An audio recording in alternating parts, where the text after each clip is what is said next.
Hello everybody, welcome once again to The Good, The Bad and The Rugby. I'm Alex Payne. It's a treat to be back with you once again. I hope you're well. I hope you're all looking after each other. James and Mike are back.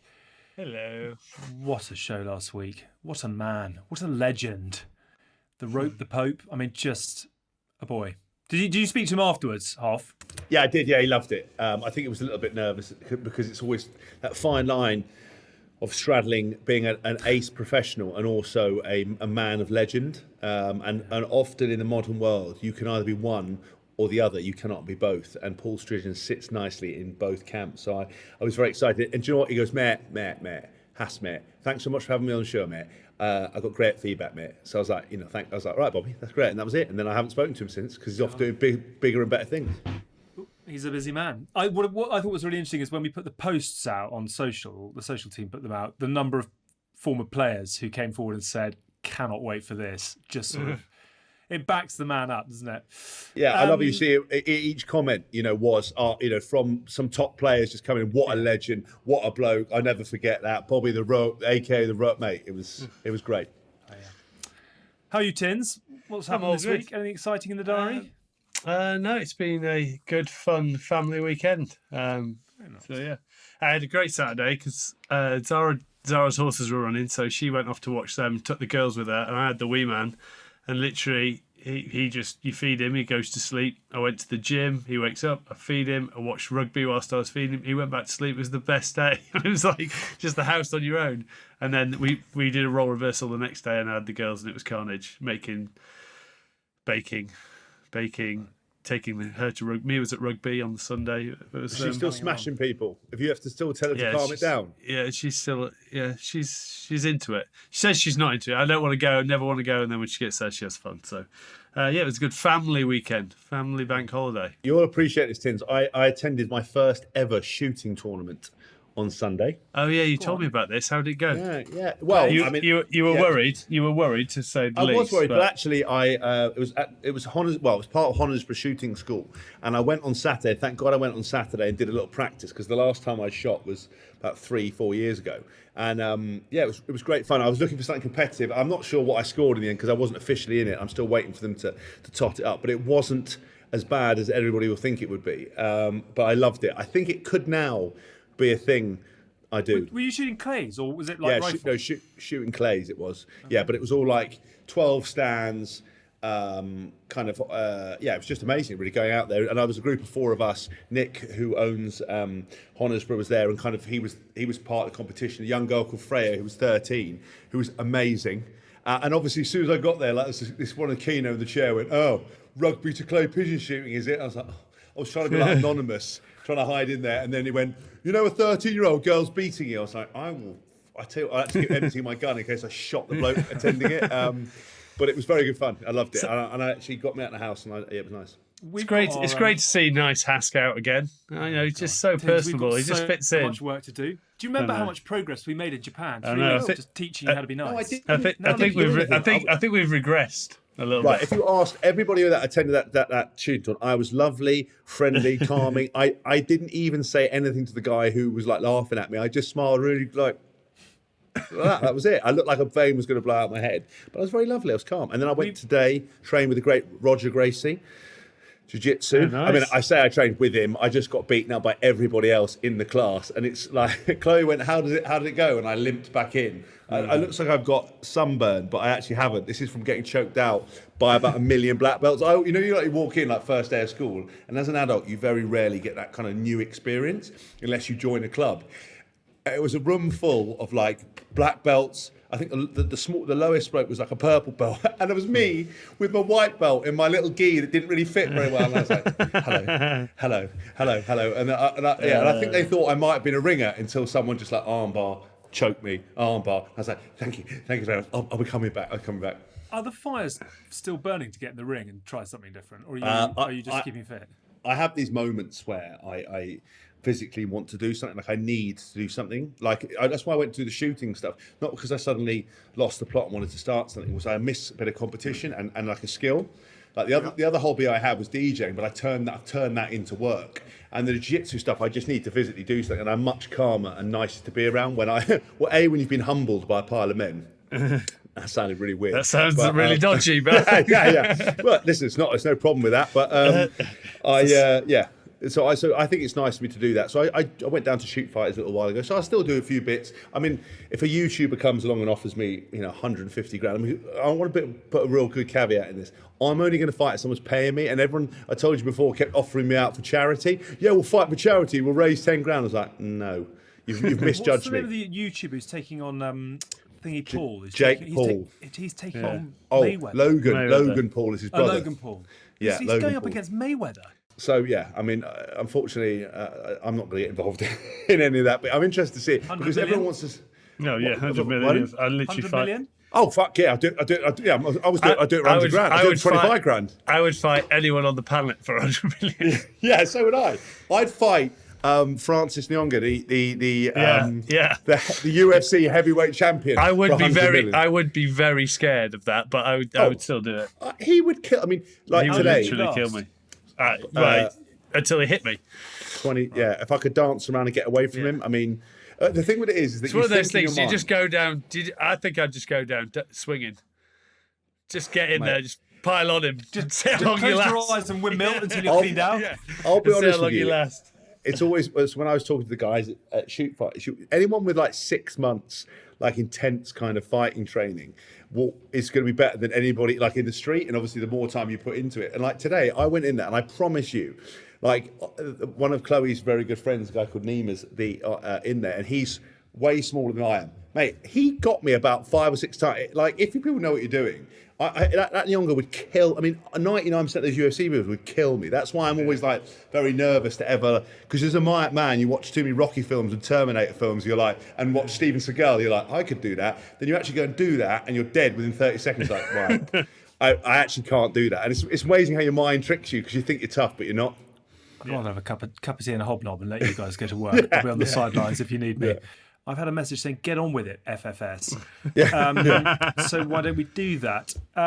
Some headlines quickly just to hoover up. Lions squad announced this Thursday. Good luck, everybody, if you're in the running. And commiserations for a few players. Joe Launchbury, your old mate. I'm very sorry to see that he is out of the running. George North has pulled out. With injury as well. And Ben Youngs has said now is not the right time because he's got a third and a little one on the way. All three of whom would definitely have been in the running. It's brutal, isn't it? I mean, particularly Joe and George, who've had it taken out of their hands. Do you have huge sympathy for them, Half? Yeah, I mean, it's the hardest thing to know that you just...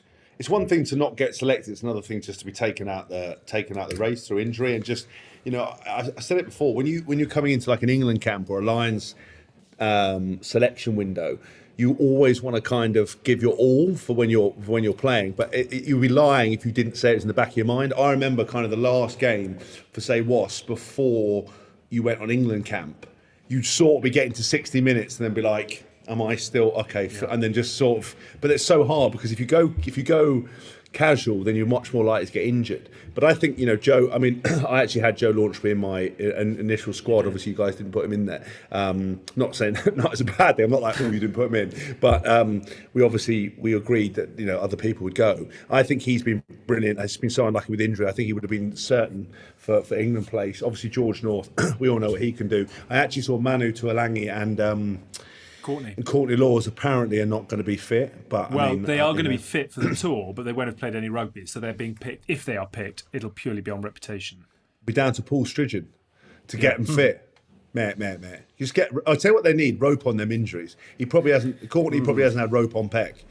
Moving swiftly on, bad luck to those three. Are we hearing any Lions gossip? A lot of noise growing around Alan Wynne as skipper. Tinds, you've got your ear quite close to the ground. Well, we hearing anything? That's just the way his face goes. Yeah, I think you're gonna hear that about him anyway, because I think that's the logical choice. But I'm not really hearing too many things. I did hear that Ben Youngs was going, but now obviously he's not. He's pulled himself out. And I think they're looking at a lot of Welsh scrum halves, is what I've whispered and heard about. Hello. Okay, a couple of bits on Europe. Well done, Rog, friend of the show, who has... Yeah. I mean, what a performance from La Rochelle. I thought Leinster would have too much. But into the Heineken Champions Cup final, to face Toulouse. I think it's going to be a cracking final. I think those two teams are brilliant. I think La Rochelle, they just showed on the weekend that obviously a massive name in European rugby was coming to them, and they didn't back down. They took it to them. Everyone thought the sort of weather was going to suit Leinster a little bit more. It didn't. They just cracked on with it, and I think it was really impressive. You know they can play. Yeah. We know Toulouse can play. I think let's pray for I love this. Let's play for a good day, so we can rhyme it all as well. So they know that they can play. Let's pray for a good day, and I think we can have one hell of a battle. Yeah, it'd be a lot of fun that. And 10,000 fans. 10,000 fans. Woo! Breaking news. Is I'm it? hopeful we might be there actually. I think there's we shall see, but that'll be a lot of fun if it all comes together. But that should be a cracking final. The other thing, just quickly, I just wanted to touch on was Bath, who are now not only consistently taking us out on our predictions, but did you see Flats put out a tweet saying, I've analysed both these teams. I've watched a lot of Montpellier this season, and I can genuinely see no way at all that Bath lose this game. 3 hours later, Montpellier have gone through to the Challenge Cup final. And you still go, how? I still go. I mean, Bath. When do you figure out that hammering the door constantly, and then sometimes just take 3 points in front of the sticks? Like when you get a yellow card, you've still always got you think you can then go on and score a try, but they didn't need to. They were all over them. Just take 3 points, go back. They had so many penalties, but whenever they got within 5 metres of the line, Montpellier had the best defence that's ever been seen. And if they'd have kicked their penalties, they would have comfortably won. But it was madness. I just can't. Yeah, frustrating. And then the line-out was just a shocker. The Bath line-out, they were just Montpellier were all over them. But these are curious times to be a Bath backer or a Bath fan. Well done to Ellis though, and well done Leicester. Actually, it's sort of one of those unwritten rules that the English game needs a strong Tigers, and it's great to see that they're back into a European final. I think it's their first final for 8 years or something like that. And they will take on Montpellier at Twickenham. Ellis with a little meat pie. Did we see him rumbling over? Yeah, we did. We did. Playing quite well, actually. And actually, funny enough, just I suppose on Lions, we've obviously picked our squad a few weeks ago. Just any last-minute bolters? Any change of heart? Anyone coming steaming up on the rails? Ellis might be in that category. Yeah, Ellis is playing well and he's getting a lot of good press about it. So that would hopefully, feature. I think he'd be a great person to have on tour. I think he's always going to bring that impact though as well. You've got to look at people who are going to quite happily front up midweek, and then if you want them to go on and sit on the bench on the weekend or do whatever. And I think Ellis is that type of guy who could do that. I had him in the. I had him in the squad from the start. I just think he offers that ability. A, he's a great tourist, and B, I think you need that kind of physicality, and to bring someone as destructive as that off the bench. I think it adds variety. Sometimes the other players we talked about are a little bit like for like. Into our game, the real point of this week's show. After a very spirited debate in the WhatsApp group, as we said, we were set another task, or I basically made us pick another task, to pick the greatest Lions Test 15 of the professional era.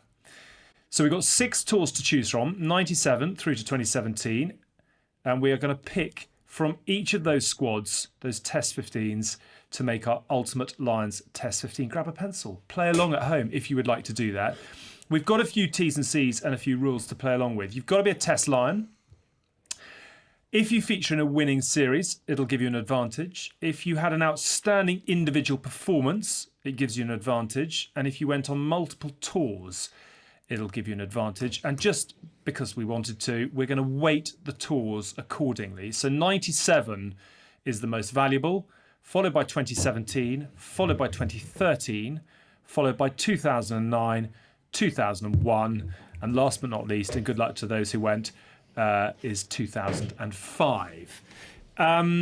Shall we give you each a trump card? Why don't we all have a trump card? And if there's anything we feel very passionate about, you can play your trump card at that point, just so we're not just passing it amongst ourselves and trying to make up a sort of a reason. But is that all clear? You guys happy with that? I'm so glad it's the modern era, because obviously when I looked at the greatest teams and everything else like that, obviously Gareth Edwards, Barry John, JPL Williams, I'm like, I know they're amazing. I have never seen one of them play. I don't No, but I was going to put them in until you told me. I was like, oh, thank God. Because I've got no comment. We're going to go pro because I presume all of us have seen 97 onwards, and therefore we can say what we saw rather than say what we've heard. Yeah. Tins, you happy? Sharp pencil? Yeah, I'm happy-ish. He's been doing his homework since he got been doing it for most of the first 40 minutes of the show. Yeah. Let's get into it then. We'll start with Loosehead, and I'm going to narrow down the field. Obviously, lots of players have featured at Loosehead the Lions over the last 24 years or whatever it is.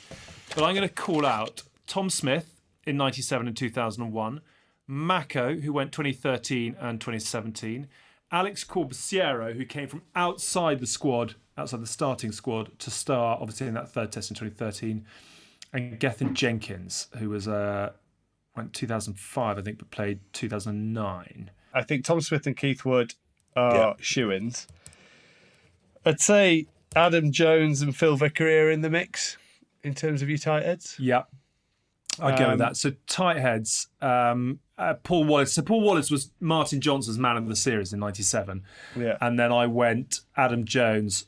I think Tig in 2017 was sensational. Yeah. The reason Vickery, why, in 09 so had the a reason tough why time. White, I've Sinclair. gone Vickery is because he's a multiple tourist. Obviously, whereas Paul Wallace was only in the 97 one, wasn't he? Yeah. So he only did the one, but obviously it was a great But I tour. would say as a and line- on your ranking, on your ranking list that only statos and geeks and losers make up, that he would obviously rate very highly off the back We're playing of by that. my rules, all right? Either you're in or you're out. What I would say about We're in your Vickery, weird, perverse dream. I think Phil is one of the greats, but I think in 09 he had a seriously tough series. Obviously finished with a flourish in that third test, but that's where Wallace took on the world champions in 97. And not only were the Lions unfancied, they were all but written off. And I mean, that Lions front row that's folklore stuff as a unit. Jason Leonard, He was on the bench. Yeah, he was before. Again, he's at the end of his era. This can bring a lot of problems up later. The people who played their last one in 97, but were on ones before. Yeah, but that's where I think someone like Guskert and Scott Gibbs have got credit because they went on amateur tours, and Jan Evans. Yeah. But you've got to have starred in a Lions shirt. And I think Wallace, because of the size of the challenge in 97, are we would picking a shade team? Adam Jones. Are we picking a team between us, or are we picking a team each? Okay, we could do that. We could do that. No, let's do it between us. Okay, do Let's it just between us. Smith in at Loosehead, tick. Because this is your moment, Alex. Listen, I think it's become abundantly clear. This is your moment. Yeah. I couldn't tell you which one of them's played on any of those tours. Not because I love rugby. I'm a big fan. I just don't have that level of detail because I never thought that my mind could only fit certain amounts in it, and I've bin that off in replacement of what DJ equipment I should get. So I'll have to follow you. I'll just throw names out there that I went with. You just because this honestly, you're not getting this again. So we'll do whatever you say.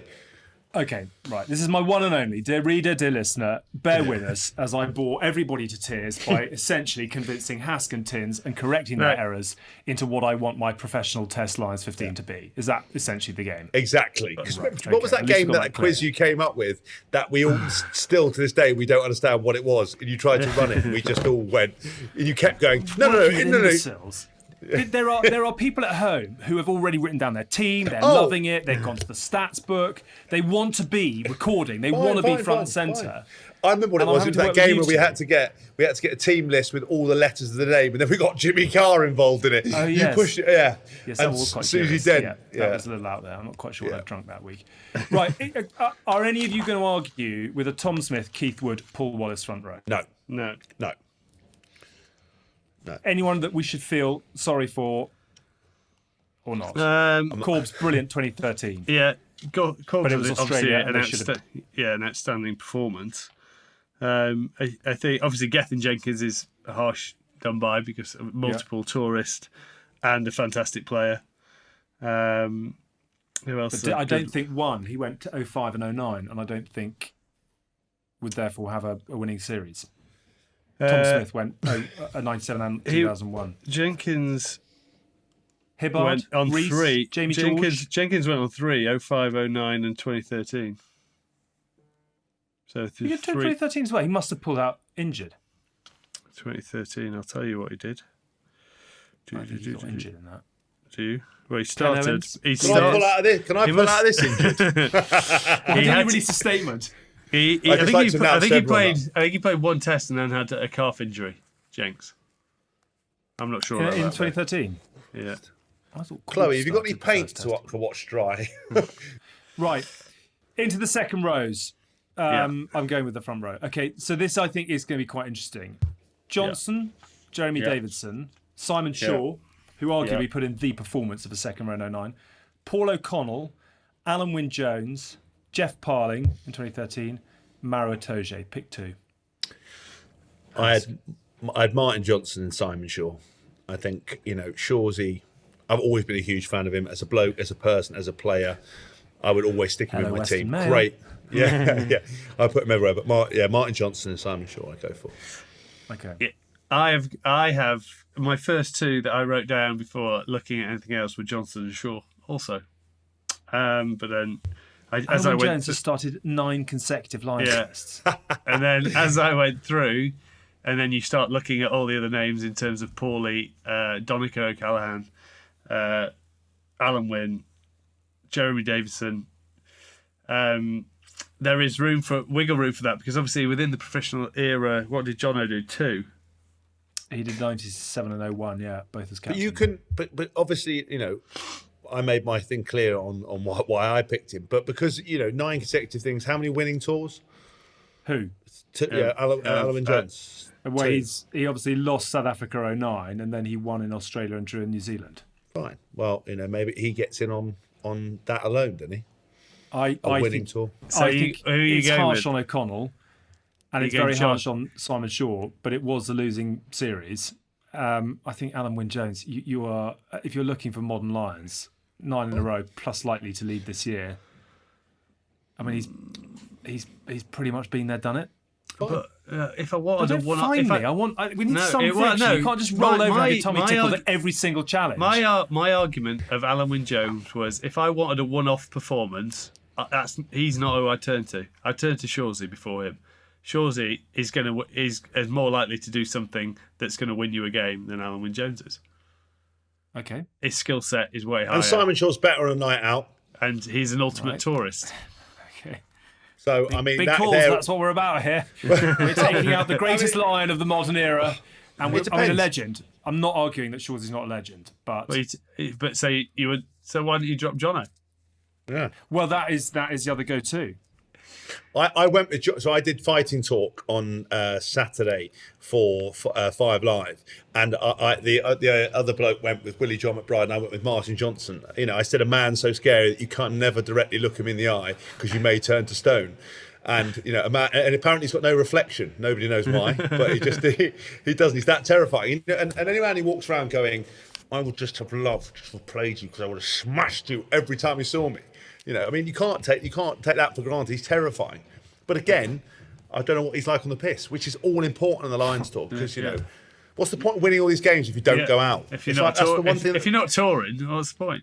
That was what was level against Sam Warburton. You had one beer and you nursed it for 8 weeks, and then it caught fire and almost burnt the hotel down. That's what. All right, go on then. You're going Johnson and Shaw. Tinds.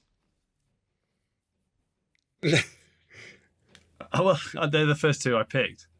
But that's your gut feel. Johnson and Shaw. And also, listen, for all the hungry Welsh, Alan Jones is a legend. He's a fantastic player. He's obviously incredible. Everyone just relax. Again, it's a bit of fun. Yeah. It's a bit of fun. Yeah, it's not, though. It's the Western Mail. It matters. Oh, yeah. Why do you keep calling it the Western Mail? It's Wales Online. That's Wales Online. Wales I Online. think Western Mail is the print version of. I mean, Alan Jones is the best. Yeah, so where do you weigh? We've got Limerick Times coming into this equation as well, having left out Paul O'Connell. Where do you weigh? Yeah, but where do you weigh it up? You obviously said one of Shaw's performance was one of the best in Lions history as a second row. So okay, do you just take more tours and more games means you're better? I mean, you can spin it as however you like. I would. So I then have reverted to who, if I was playing a one-off game, who I thought would give me the best performance. I think Shawsy's best performance would be better than Alan Wynn's best performance in terms of all round You the field. justified your selection. I tell you who we're being very harsh on is Jeremy Davidson, who was incredible in '97. Yeah. But still, again, I don't know. I still. I tell you what, it's not often you pull 5 names out of the hat and that we're not even talking about Marrow. I mean, Marrow's got a lot more time to come. Yeah, he's got a lot. But in 2017, a second row. When you were going through those lists of the second rows that have been on those line streets, I mean, the names are ridiculous. I mean, I read Martin Johnson's autobiography that when it first came out when I was still at school, and that's what inspired me. You know, I was like, this is amazing, the tour of the lines and everything else like that. So, Marrow, I love Marrow, but his book would be, it'd be like that. It'd be that interesting. Hi, I'm Marrow. Yeah. And that was it. These books and Nights Out were not past the criteria. No, but this is greatest lines based on test performances. Well, then Simon Shaw, you've answered your own question. Let's go Johnson and Shaw. Move on. Okay. Ouch. Remember, everybody, it's just a bit of fun. We're having a lovely time. I'm already feeling a little uncomfortable. Blindside. So Lawrence played 6 in '97. Corrie was phenomenal in 2001. Tom Croft in '09. Lydiot. Warburton obviously played 6 in the second 2 tests in 2017, but played 7 in the first 2 tests in 2013. And Ryan Jones just as the standout man in 2005. I don't think there are many others from that tour who necessarily get around. I would say that no one on 2005 is getting picked on that tour. Okay, so we'll take out Ryan Jones. So you've got Delalio, Corrie, Croft, Lydiot, or Warburton. I put Lol at 8, but he didn't play 8 for the Lions. All right, well then that's why I put him at 6. Because Quinnell was 8. Or Rodber in '97. Yeah, I mean Quinnell could probably get some nod over Big Tim Rodber. Yeah. Smaller. So Delalio, Corrie. Should we take out Lydiot as a great lion? Are we looking at Delalio, Jesus, Corrie? you call him up and tell him.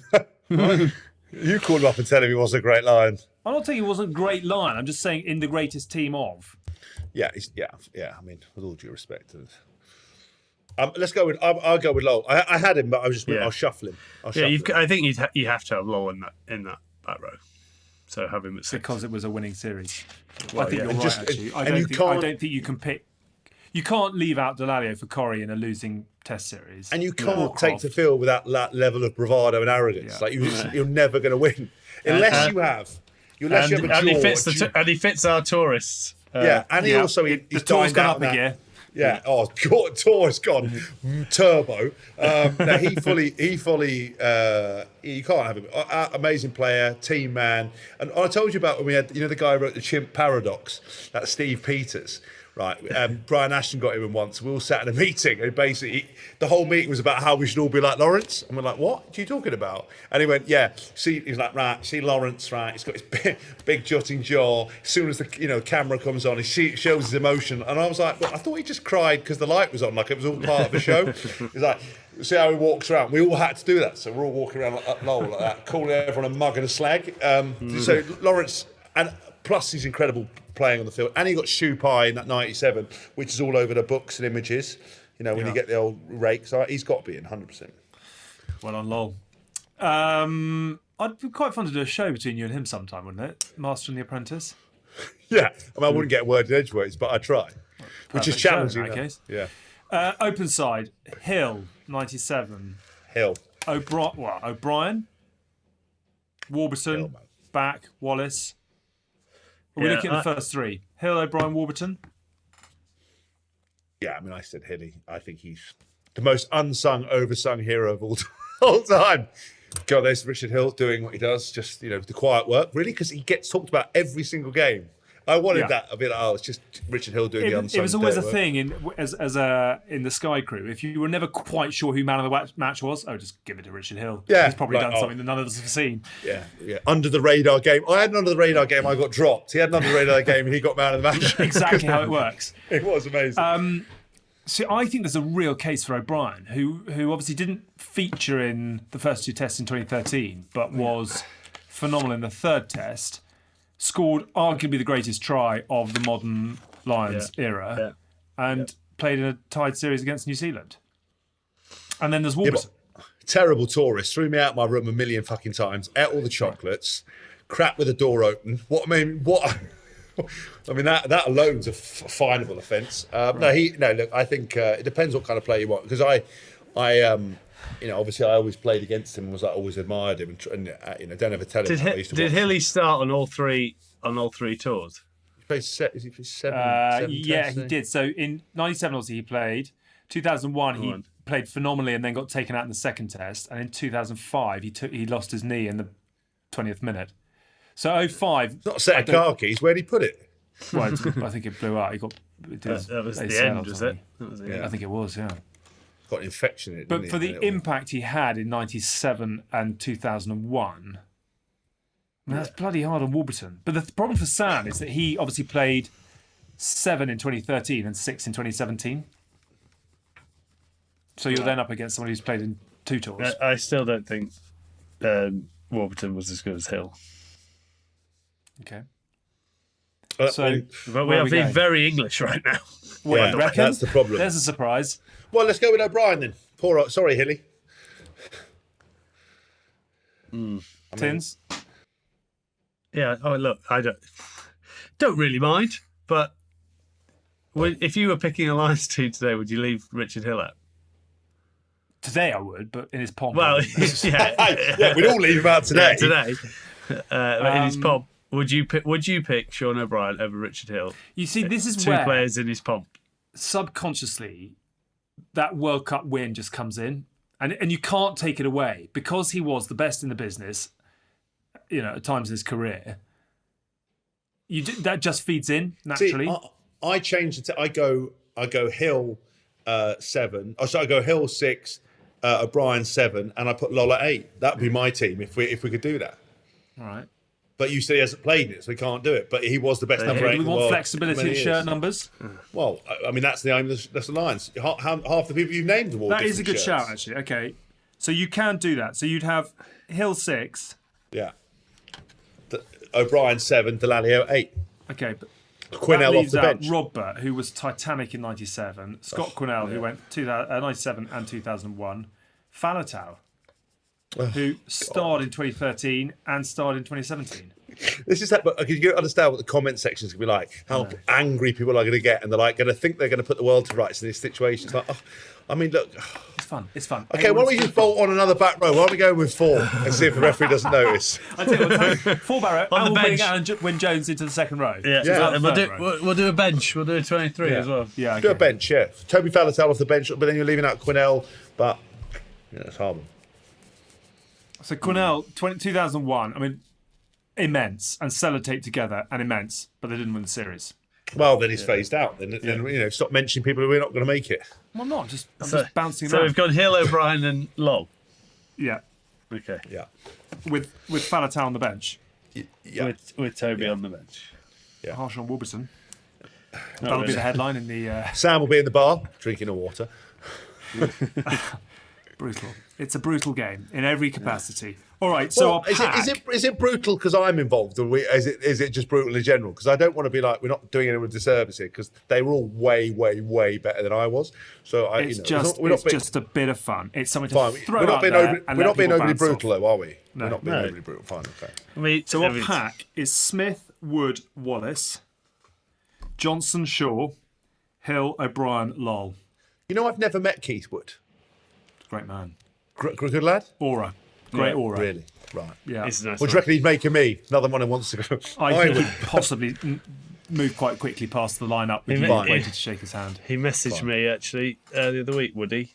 He's To a great man. No, I did something for him last year, and he wanted me to do a video for a lady I met. We went shooting over in Ireland, and this old lady who literally ripped me apart. I was in her pub trying to pour a Guinness, and she was just telling me how embarrassing my Guinness pouring was, and she unfortunately passed away. So I had to do a video for the family. But then I told that story on the video that I did for them, and apparently the family laughed very hard about it because she did absolutely rinse me about how pathetic I was at pouring a Guinness. I was like, I've never done it before. I'm really sorry.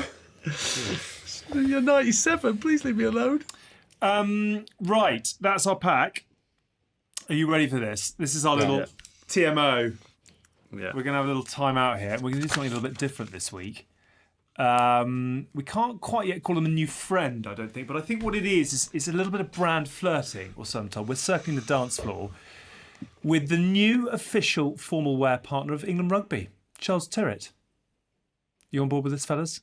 Yeah, all over it. I just thought this is another thing you were shoehorning in, like another scheme. This is our little brand partner for this week's show, Okay. who are doing a very good job of making the team look very smart, actually, and hopefully, therefore, play a little smarter. And they're trying to make the fans look a bit smarter and sharper as well. I think everyone would agree that Twickenham Man could possibly do with breaking out of his wax jacket every so often, particularly in the middle of May. But red cords, get rid of them. Red cords. I'm not sure if Charles Tyrwhitt do red cord, actually. If they do, they'll be the finest in town. But what they have done is pull together some very fine threads in their Tyrwhitt supporter collection. It won't be a great surprise for those of you in the know that I was put into Charles Tyrwhitt by Nanny at about 18 months old. So I'm a big brand ambassador. But I think the idea... good, such a good line.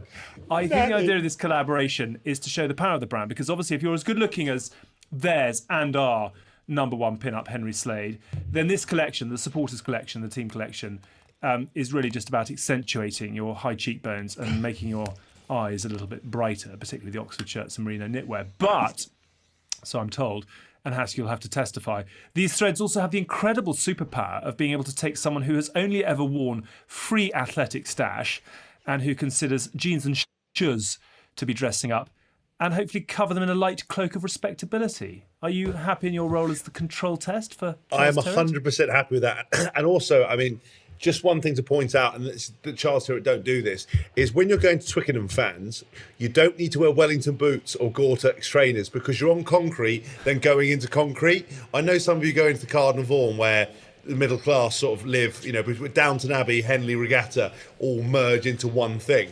But you don't have to wear Wellington boots in the stadium because you're not going to get muddy because it's not on the field, just to let you know. And also you don't need mountain climbing boots because you're not climbing mountains.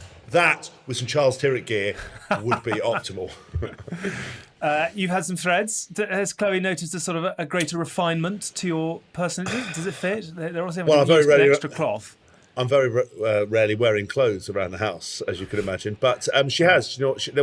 She sort of was ignoring me quite a lot, and then I banged on a bit of Charles Tyrwhitt, and there was a bit of cooing, and is that the time? Is it time for us to visit the bedroom? And I said, well, but it's only 4:30. Okay. But it's exactly what Charles Tyrwhitt were wanting from this raising endorsement. the standards. Tins, fair to say that your dressing up game has improved a little bit since getting together with your lovely wife. I can't imagine that smart collars and check shirts and country tweed were a staple of your youth, but very much in your wardrobe now.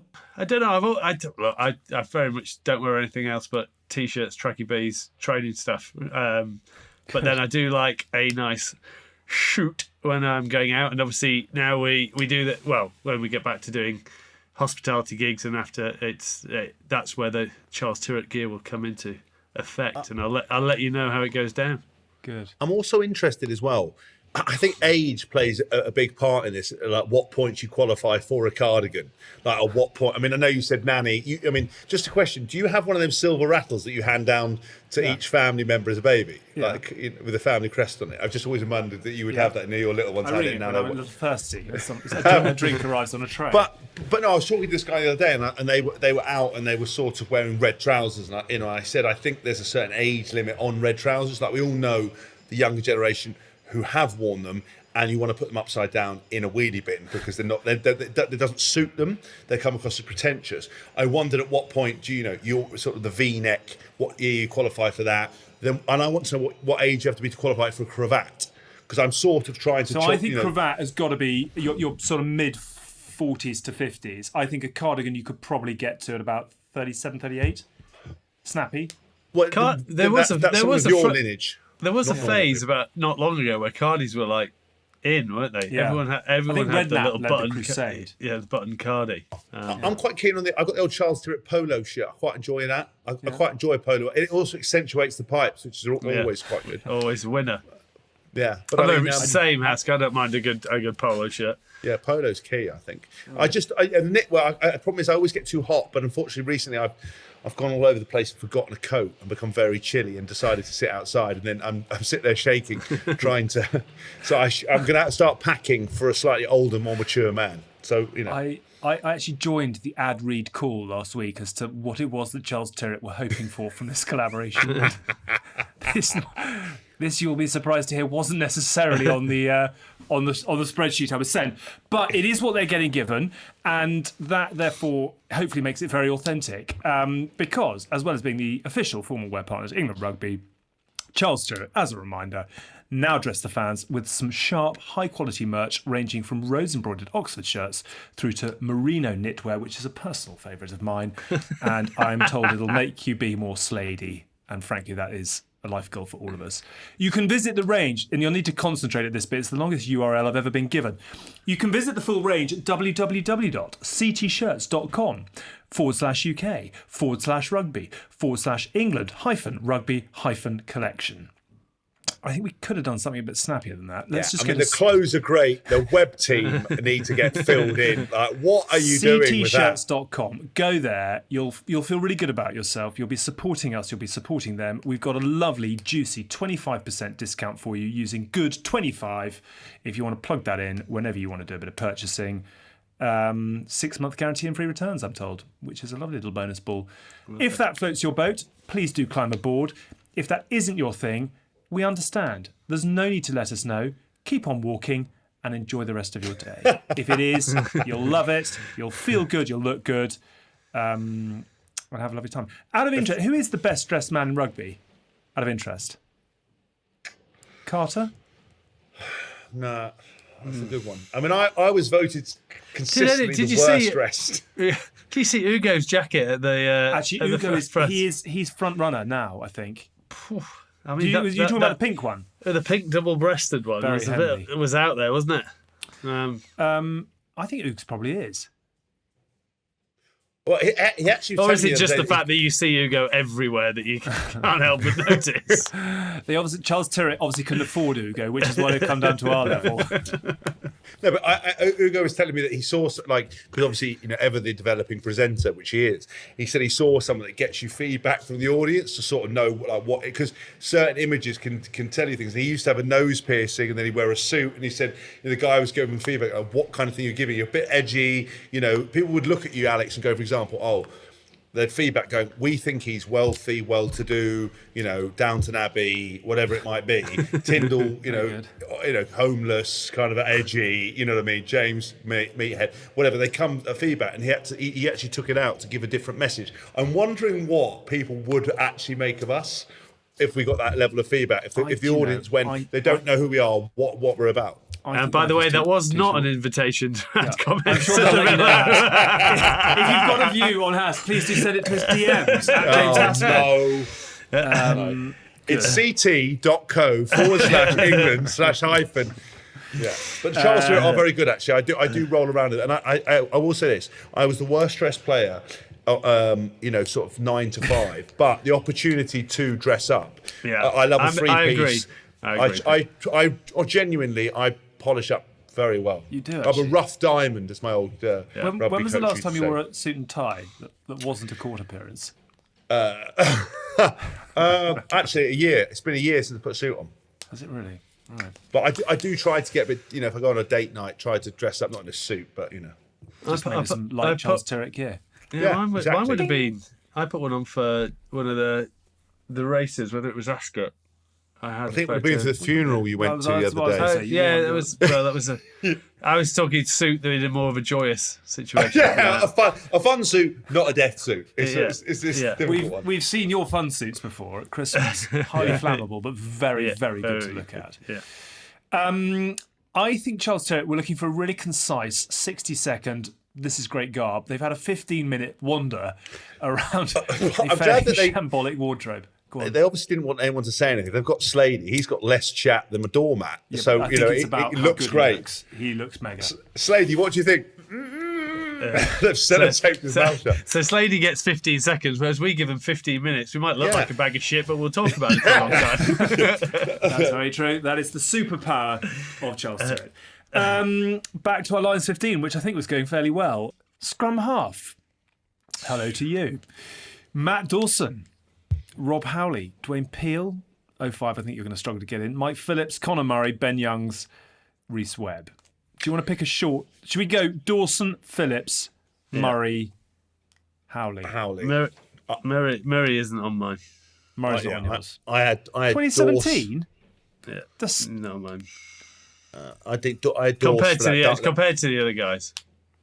Dawson and Howley were Phillips, mine. Howley. Yeah, I had Phillips as mine. 09 and 013 and 2013. And what a tourist Mike Phillips is, what a player. Rob Howley, not known for his chat, but quite keen on the jelly babies. Matt Dawson, well, again, friend of the show. Hang on, Dawson's got by far and away the most iconic moment in the Lions jersey. Yeah, I mean, it's a close one between Dawson and that just for that moment. And obviously, 97's winning tour and to the best dummy that's ever been sold on a Lions tour. So it was close between those two. I did spend most of my time as a kid practicing that dummy off the back of a thing, running, pretending to be Matt Dawson to his disgrace. I mean, luckily I could never quite pull it off, but I just love doing that, practicing. And same with Rob Howley as well. Yeah. Trying to do what they guys do. I love doing that. It was my favourite position, scrum half. Obviously, I had none of the prerequisite skills for it, but it was if I could have been any player. Did you ever play half. 9 or not?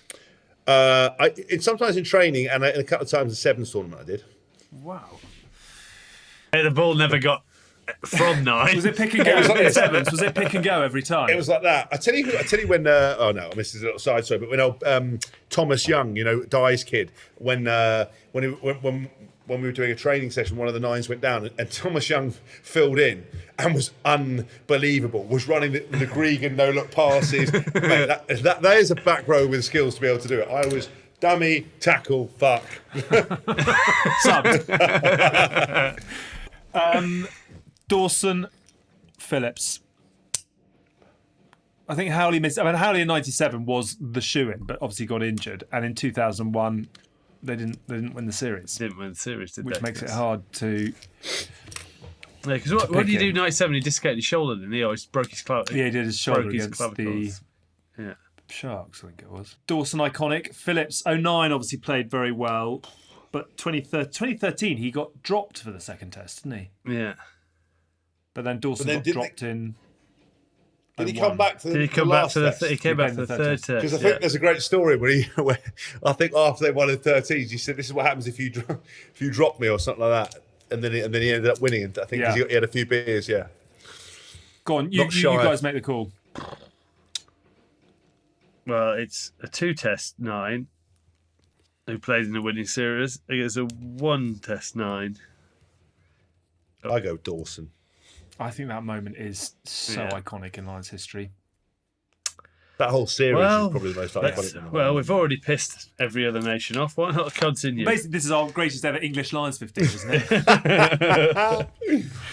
Yeah, but I will say this though. But fans are people. You do gravitate towards people that you watch. Like you said at Jeremy Davis. I don't ever remember seeing him play, not because I don't think he was an amazing player, but you sort of look out for people that you might know, and like everyone we've picked sort of did have iconic moments. It's not like we're trying to be difficult, but if you ask a Scottish bloke, I'm sure they'd find one person on the tour that they could get really bad. Do you know what I mean? Yeah, I mean, and then if you compare it, it's like when we picked the best Six Nations team, we didn't have many English people in from the professional they era were rubbish. Dawson in. Yeah. I'm sure we'll be hearing from Mike Phillips. Yeah. Yes. And that wasn't me, Mike. But a big shout out to the angriest 9 on the planet, Mike Phillips. Well, Don't worry, you were 6'3", Mike Phillips. He's I was always, he's massive. That's what gave me hope. I mean, not the fact I had none of the skills or only the ability, but when I read it, I was like, you can get a 9 that's 6'3", and he was super. Terry Holmes, if you like him back a year or two. Fly half. So Gregor Townsend, 97. Actually played. Mike Cat played the third test. Johnny Wilkinson, 105. Stephen Jones, or Johnny Sexton. I've narrowed it down to Townsend or Sexton, unless you guys want to stick. Which will, this will piss off the English fans because any greatest team without Johnny is. No, but this is the thing. This is if you stick to your rules. Out of any of those, I would take Wilco with the players that you're going to put around him all day long. But he went on one tour and he lost that test. They did too. He did 01 and 05. Yeah, he lost both those tours. Yeah. I mean, but then, and obviously he threw the intercept in 01. So I think you're looking at Townsend 97 or Sexton. Townsend obviously I picked Townsend. I put Townsend. Did you? That's interesting. Sexton beat Australia, drew with the Wallabies. Beat Australia, drew with the All Blacks. Take two. I mean, we can go with John. No, I'm just throwing it out there. But Townsend is because of the iconic 97. I just think that I also that living with lions. That's what's indoctrinated me against everything. Like, and you know how fond I am of Johnny Sexton, what an amazing player. But that was like that captured my imagination as a player, just watching it all. You know, John Bentley and all the rest of it. It was like a game changer. That stuff. Right. We've basically only picked two people not in the 97 team so far. This is turning into a hell of a game. I'm going to overrule. I wouldn't pick Sexton, but I think you have to pick him. He's won a series in Australia, and then he's drawn a series in New Zealand. I'm going to say All right. So I went Sexton. All right, Johnny Sexton. Like I said from the start. Yeah, but obviously my Irish disliking their style of play is overruling my brain at the moment. But I would put Sexton in. Gregor forever in our hearts. Yeah, for 97. But I think if you go to New Zealand and draw the series, and if you were picking today, I don't think you'd necessarily pick Gregor. You would pick Sexton, our greatest 10, the keys to the city. Right, this is going to get tasty.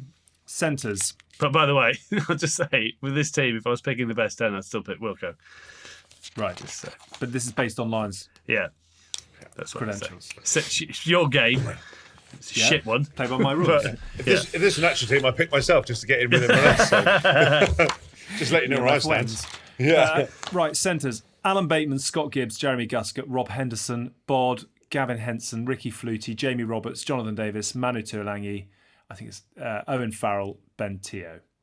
I've narrowed it down, and there'll be others as well, obviously. I've narrowed it down to 12. You can pick from Gibbs, Jamie Roberts or Owen Farrell, unless you want to go elsewhere. Mine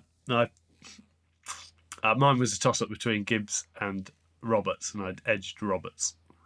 Did you? That is interesting. 09, he was sensational. And to play the last game in 13, come on. And 13.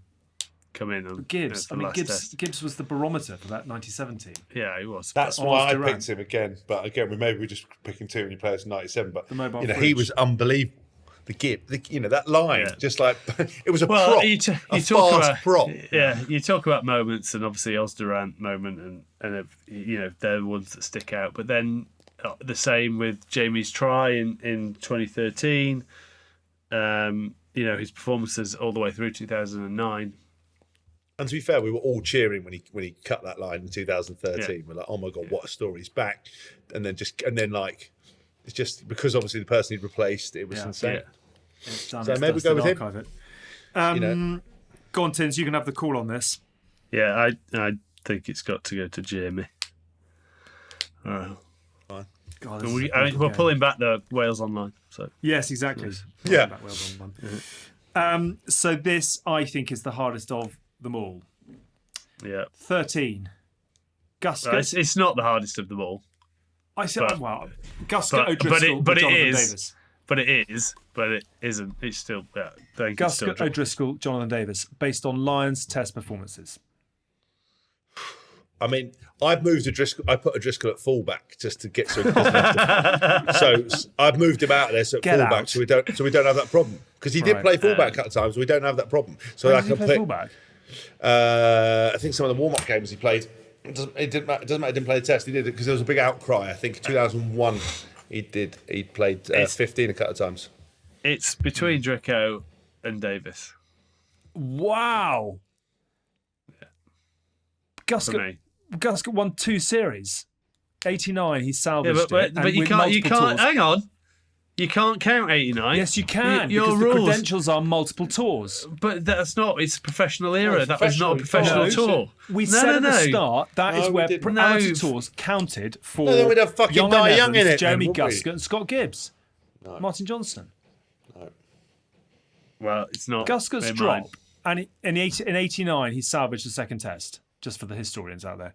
Okay, so you're not playing Guskett. So I had him in my team and I had O'Driscoll fullback. It was the perfect crime. Right. You can't have that. That's just like, all right. That's just, you're just being silly.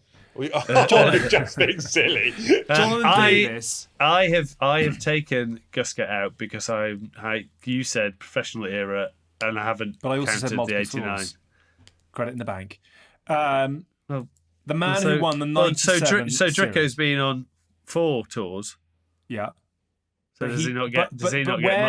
He gets far more multiple. Yeah, but and he was he went pretty 0-1 and they good. lost. He went 0-5 and played 5 minutes because of the reasons we all know.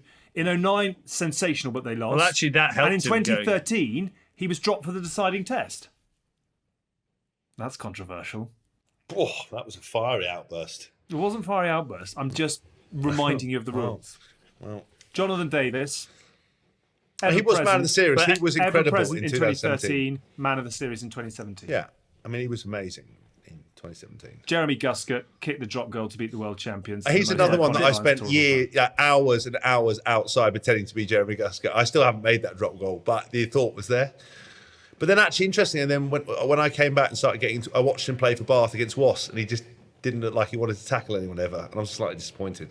I would say if you go through the whole, if you went down and went through every game of Jerry's, you wouldn't see the work rate of Dricko, and you wouldn't see the work rate of. Yeah, but we're just talking about Lions moments. Stop trying to bring in other stuff. Move Driscoll to fullback. He still gets to play, and then. All right. Well, I mean, I had Jeremy Guscott, and I had Jamie Roberts. You had Roberts and Guscott.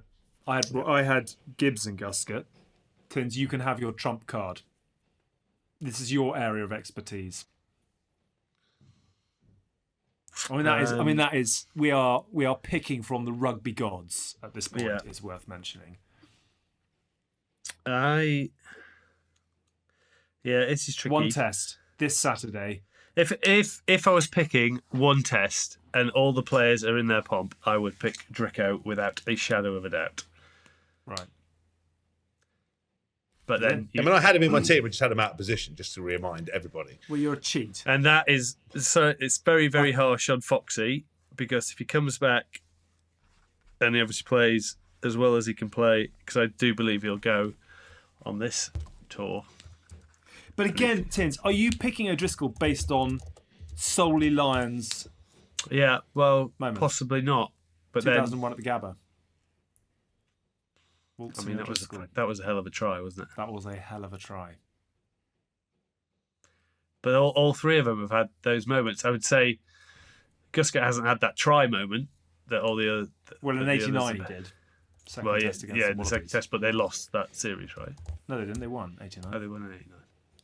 '93 they lost to New Zealand. 93 they lost. Opportunity. I mean, Jonathan Davis, he's undefeated as a Lion. Man of the series in New Zealand. Yeah, it's difficult. Okay, and also he's a better lad, so that Jonathan Davis didn't. Well, if we bring in mine and Haskell, you have gone in the last 4 minutes. You always wanted to be Jeremy Guscott. I'm going to pick him. There's no way I'm leaving out Brian O'Driscoll. You're right. Let's go Jonathan Davis. He's a great lad.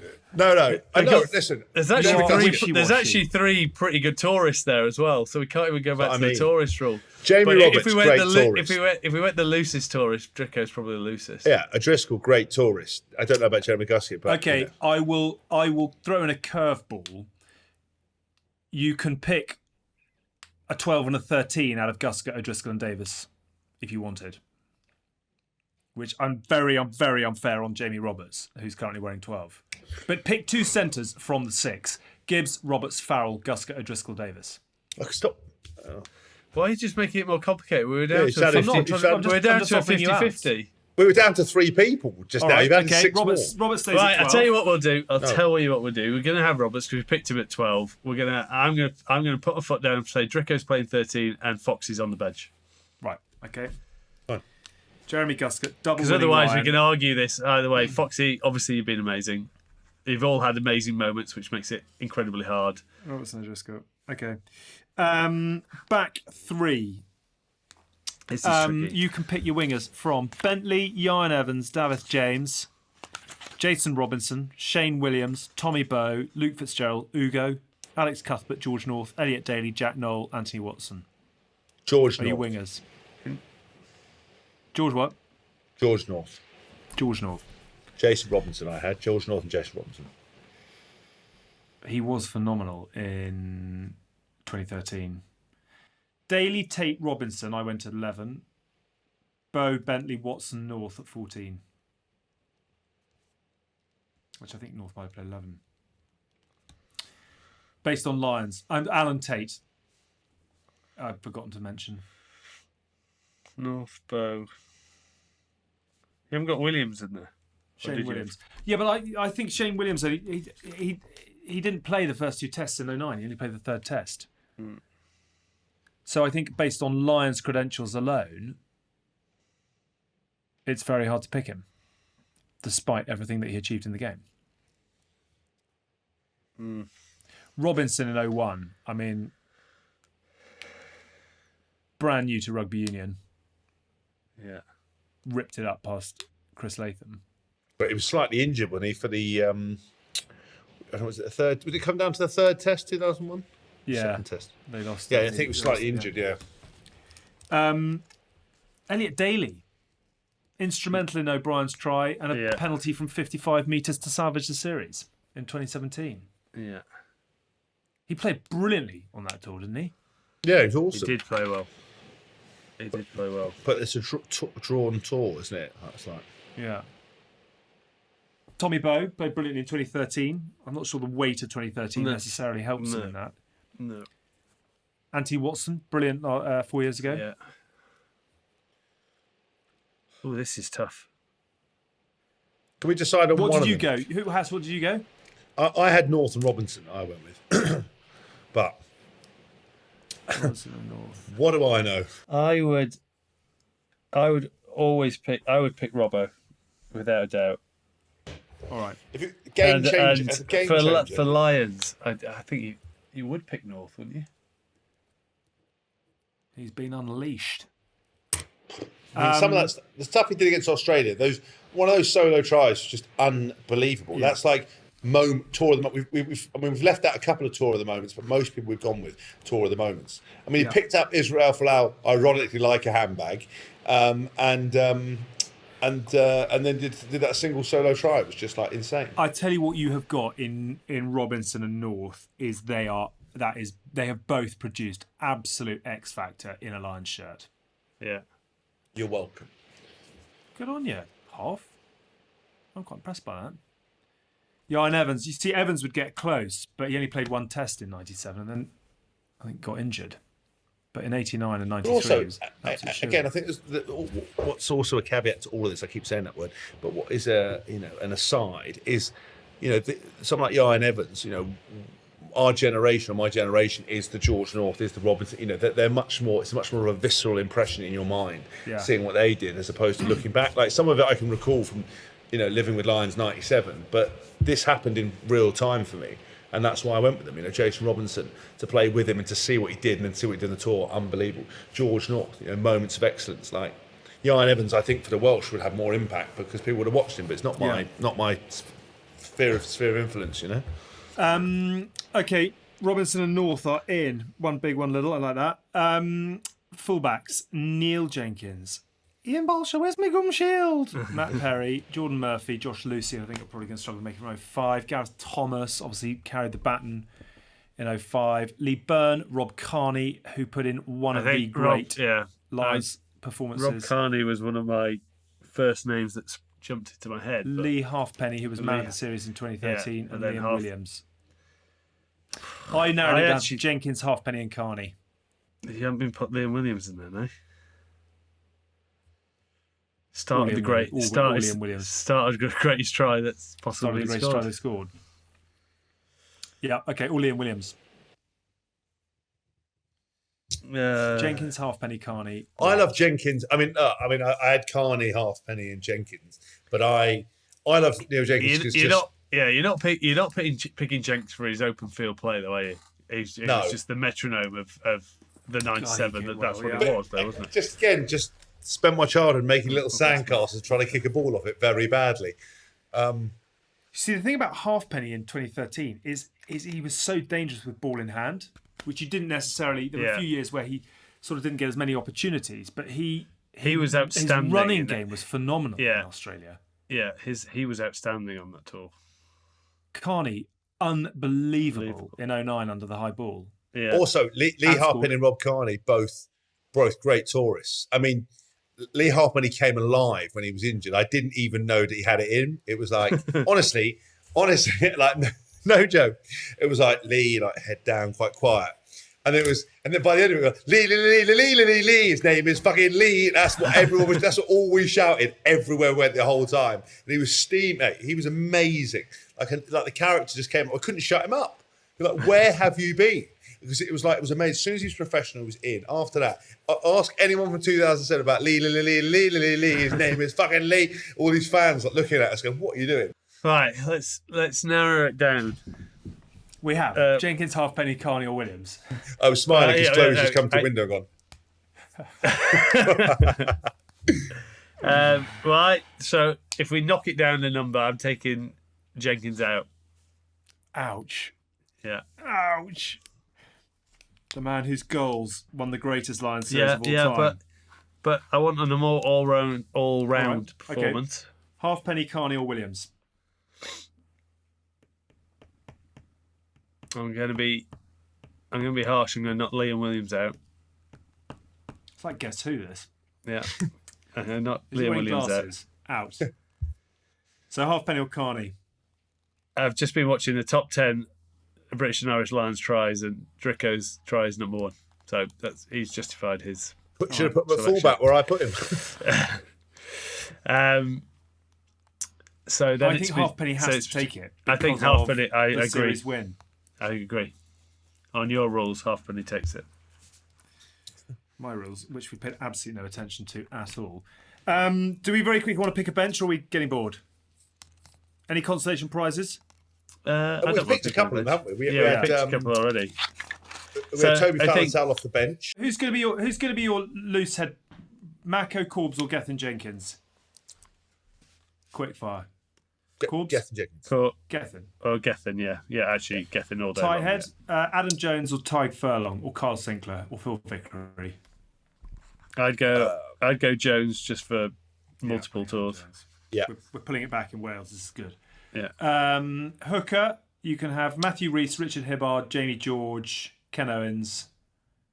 That's a tricky one. Jamie George. Hibbard in 2013, sensational. Yeah, I'd probably get Jamie George played all 3 tests in 2017. Hibbard, I think, only played the third. Yeah. Tom Young's played a couple. Let's do George then. Jamie George. Second row, are you going Paul O'Connell or Alan Wynne as your second row replacement? Yeah, obviously the greatest line of this era, Alan Wynne, right? Alan Wynne, yeah. The greatest lines ever been. Ever lined to lines. Just keep saying lines. Back row. Who do we not pick? Falatau we had. Falatau, yes. 9 would be Phillips, yeah. Yeah. 10. Do you have a 10 replacements? Townsend or Farrell? Yes. I want a loose cannon coming off the bench, so Townsend. Townsend in. We haven't got a lot of goal kicking, but you've got Halfpenny and Sexton. I suppose you've got doubles, and then your back 3, or you could have a Manu. He's not on Lions. I think your back 3 would be Carney, Bentley. Can anyone else hear it's like Anthony the seas? Watson, Jack Knoll. Yeah, it's raining on top of the conservatory and it sounds like a raging sea. It sounds like we're at sea. But I just start moving like this. Some might say we're permanently at sea. Yeah. I've been all at sea my entire career. Who's your back 3 cover? Carney or Anthony Watson? Or John Bentley or Elliot Daly? I would go either Watson or Daly, because cover multiple positions. I mean, and then you'd probably go Daly, fullback, wing, and centre, and goal kick, Watson. Right. Yeah. Scores on the doors. Should we toss it up? Who's our captain? There can be only one, can't there? Based on our team. I'll tell you. Okay, so our team is Tom Smith, Keith Wood, Paul Wallace. Iconic. 1, 2, 3. Johnson and Shaw in the second row. Iconic. Hill, O'Brien and Lowell in our back row. Dawson at 9, Sexton at 10. Robinson on the left wing. Robertson, O'Driscoll in the centres. George North on the right wing. And Lee Halfpenny at fullback. And our bench is Gethin Jenkins, Adam Jones, Jamie George, Alan Wynne, Toby Falatau, Mike Phillips, Gregor Townsend and Elliot Daly. Jonathan Davis, double winning Lion, man of the series in 2017, is unfollowing both of you. To be fair, I said put him in the centre and put thing at fullback. You said everything. You've played Jonathan Davis at prop, I think, in order to try and get him in. I'm still upset about Di Young. I started badly with that. So we're going professional tourists, test matches only. Yes. Di Young, yeah. Is that next week? The Tourist 15. God. Can we not we could ever do do that. something like this again, please? It's not Do my you want to forte. Are we burnt on 15s? Oh, I tell you what, why don't we do the best social 15? That I can tell you about. Johnson captain or anyone else? Big Lowell, maybe, if you're Lowell. going to mix it up. But it's got to be John. O'Driscoll? Yeah. I'd say Keith Wood? Should we mix it up a bit? We tried to do that all fucking show. Reverse the batting order. Yeah. Johnson as captain. yeah. Smith, Wood, Wallace, Johnson, Shaw, Hill, O'Brien, Lowell, Dawson, Sexton, Robinson, Roberts, O'Driscoll, Halfpenny. Is Jenkins, it? Adam Jones, Jamie George, Alan Wynne, Toby Falatau, Mike Phillips, Gregor Townsend, Elliot Daly. Is there anywhere you look at it immediately and go, it wouldn't pick him? I don't You think tell there is. me. I mean, I don't think there is. yeah, I mean, just the Second players row. who have not made it. The second rows, when you look at them, you still have a rung of lists, a sort of a ringing of the list of other players in there. But everyone else, I think. Well, I think no Gibbs and no Guscott. No Jonathan Davis. I mean, how the hell is Jonathan Put on Davis the bench. Well, you've only got 8 on the bench. Who are you dropping from the bench? Elliot. That was a bit brutal. You tell me. I don't think you would because Jonathan Davis is made to start at centre, whereas on the bench you don't generally just have an out and out centre. You need someone, and you need a 10. You need a 10. But isn't Jonathan Davis more deceptively quick? He cover wing as well, and then we've got both of it. You're just trying to backtrack and reverse out of it now. I'm not. Look, I'm just trying to fit everyone into the team. Everyone in. They're being our. Maybe we should have done a draft, the old draft of the all-time Lions. Well, should we go back to sort of like the days of No, Willie still John, of a professional era, but all three of us Mike only Gibson. had all three. But we had to just rotate round. You had to pick one that came off. Teague. Yeah. Teague, mate, man of the series in '89. As if you know that. I don't know that. I couldn't pick all these guys because every time I looked at it, it's like I was like, all these guys are legends. Like I'd never seen anything play. I couldn't tell you anything. Mike Teague.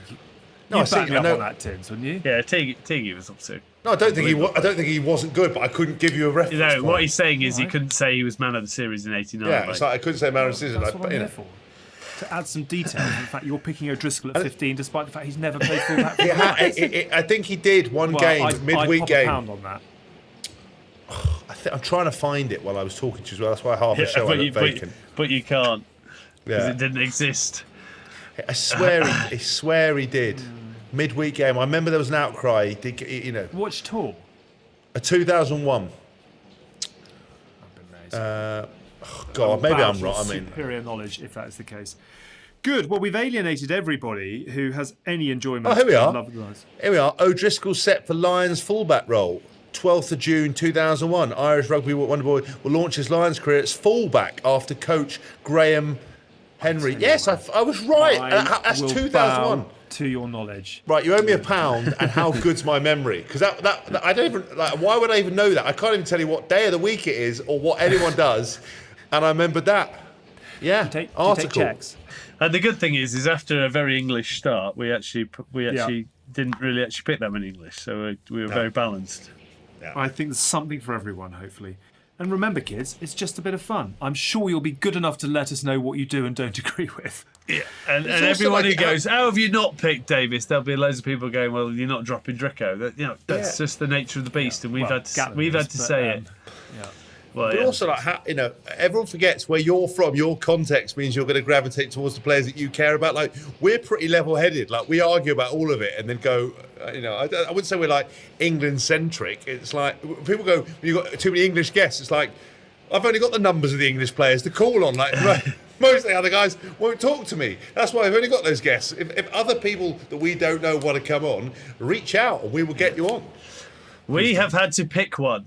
I would be happy if Guska Roberts or Guska Dricko or Jonathan Davis was in my team. But we've had to pick. Good show, is we've it? had to if pick you just one. go through the runners and riders, you don't pick a winner. So we've had to pick one. Wishy-washy outfit. So everyone pick your one, and that's your decision. And we would always say that was great for you to have your decision. Yeah. And how arrogant would you be? How arrogant would you be to go through life thinking that no one should disagree with you? 100%. You just don't have to say, I'll kill you at the end of the disagreement. Let's stop whinging. We've had a lovely time. We've picked what is a hell of a team. I'm feeling a bit spaced out by the rain on the roof, to be fair. I know, it's quite nice, isn't it? It's very therapeutic. I sort of nodded off halfway through. And I thought, hopefully when I wake up, Alex won't be talking about lines. He's still I'll call you at 2 a.m. just to go through that Gibbs Guscott Roberts O'Driscoll conundrum again. I might call Chloe, actually. She'd probably have a more informed decision. FaceTime like usual, we. Anything else that we need to discuss this week? Oh, don't laugh at that, Tindall. Anything else that we need to go with or not? We're done. No, and I want to say that it's been really exciting to let you steer the ship for your one and only time that ever let you do that again. And it's been 2 hours of your show. Stats, you've shown depth in stats, players, factors. It's like... Do you know the worrying thing is, I think I'm actually even beginning to bore myself, and we really have reached the end of the line when that becomes a. Please let us out. Let us out. Do you think because you've finally rung the last drop of laws out of it? This may well be that sort of Thelma and Louise moment where the foot goes down, you just take off, and that's it. It's because in your head you think, oh, I tell you what the lads will really like. I tell you what the thing, and then when you get into it, you're like, oh God, this is awful.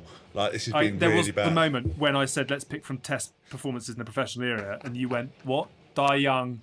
Something else was like, we've got another hour and 15 minutes to fill here, and Haskell doesn't know which way he's facing, as per.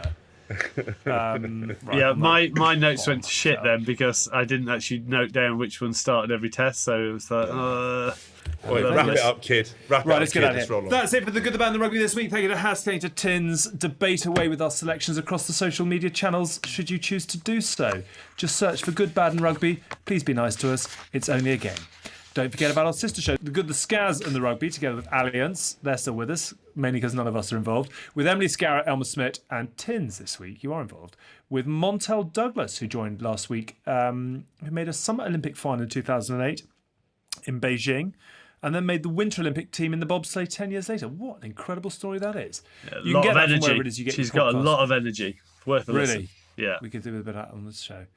Find that wherever it is you do podcasts and YouTubes. There's also our weekly Predictor show. That's on YouTube and Facebook. The less said about last week's show with Archie Curzon, the better.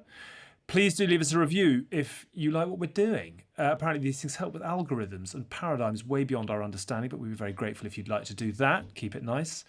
And thank you to this week's sponsor. It was lovely to have them on board as they closed the door on their way out, Charles Tyrrett. 25% off their range of fan wear with a 6-month guarantee and free returns.